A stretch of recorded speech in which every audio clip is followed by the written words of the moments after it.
F'Settembru in-numru ta' persuni jirreġistraw għax-xogħol kien ta' 6,599, ferm inqas minn Settembru ta' qabel fejn kienu 7,619 il-persuni jirreġistraw.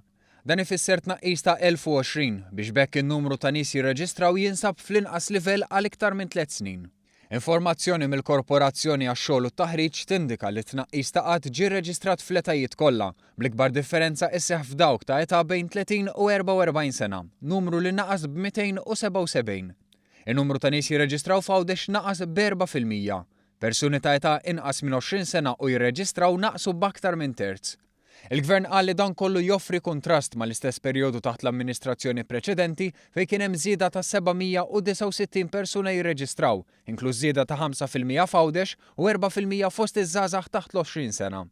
F'istqarrija l-Partit Laburista qal li dan huwa konferma oħra tal-ħidma tajba li qed iwettaq dan il-Gvern fil-qasam tal-impjiegi.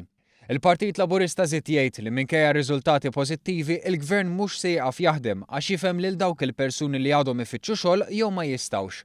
Gvern li jrid jippremja l-bżulija u li se jkompli jaħdem sabiex kull min irid jaħdem ikollu xogħol, li ma xogħol ikun diċenti.